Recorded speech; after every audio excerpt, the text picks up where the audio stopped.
Hi, I'm Nisha Podar, and you're watching Too Sharp with ET. Now, the Reserve Bank of India's latest annual report offers a sharp view of the Indian economy.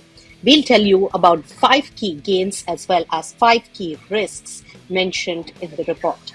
Also, a US federal court has ruled that Donald Trump exceeded his authority by using the emergency powers to impose wide ranging tariffs. Now, this decision has global consequences, and what it means for India and for you and me, we'll discuss that.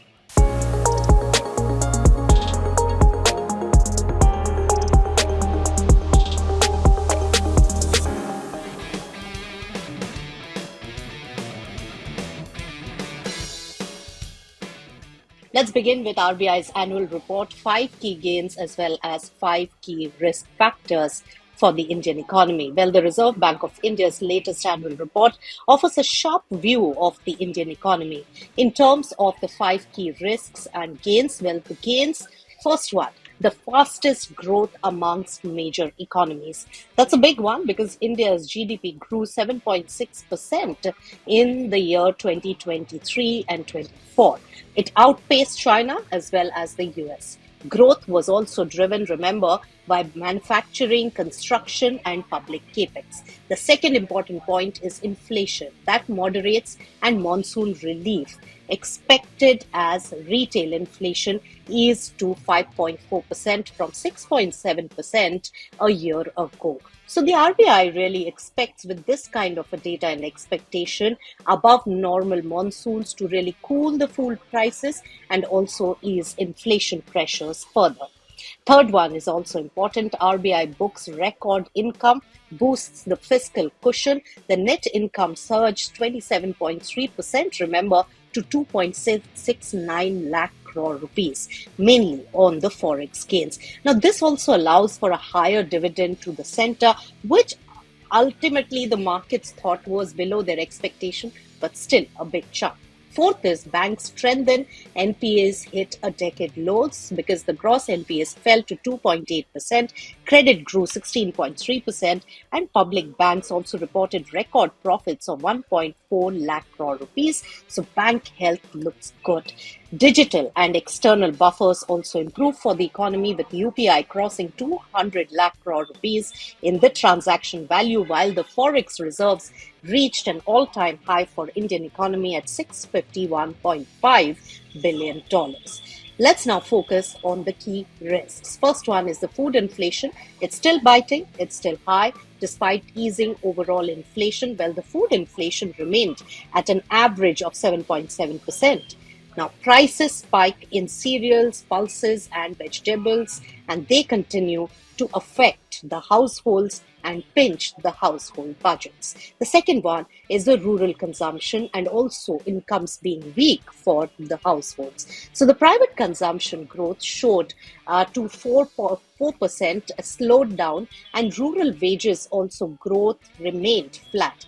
And high Manrega demand also suggests continued rural distress. This is a key factor. And also the third one is MSMEs, which are under strain, with credit growing by only 11.8%, significantly below the system-wide growth rate. And the payment delays as well as elevated non-performing assets or NPAs continue to be a concern for this critical sector, and it's an important aspect to watch out for. Fourth one is the jobs lag behind growth. And this is important for you and me because female labor force participation remains at 37%. Youth unemployment remains high at nearly 15.8%, raising questions about the quality of the recovery of the economy.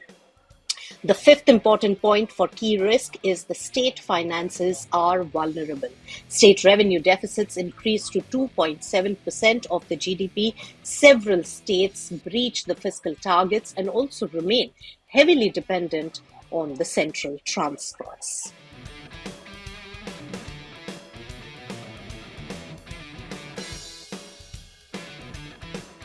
In international news, the US court blocks Trump tariffs. Is it big? win for the global trade. Let's see. So, US federal court has ruled that Donald Trump exceeded his authority by using the emergency powers to impose wide-ranging tariffs, which, remember, rocked the world, rocked the global markets. Now, this decision has global consequences, and here's what it means for India and international markets. First of all, the legal break on tariffs is equal to India gaining leverage. So Motilal Oswal says that India now has more room in trade talks with Washington.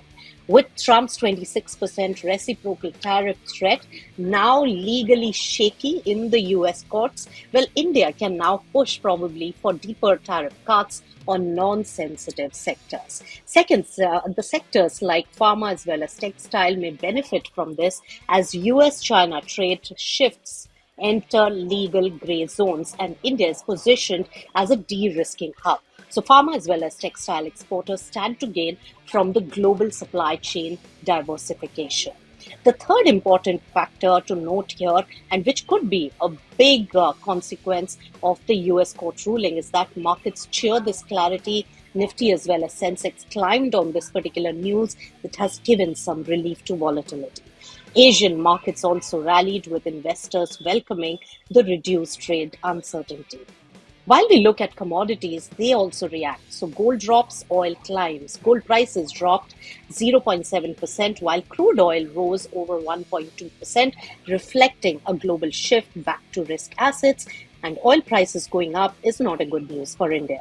Now, tariff powers under scrutiny. So, Motilal Oswal notes this ruling limits the future presidential trade actions even during crisis. So, this introduces institutional checks that could really reduce the global trade volatility and uncertainty that we saw and benefit the stable players like ours, like India.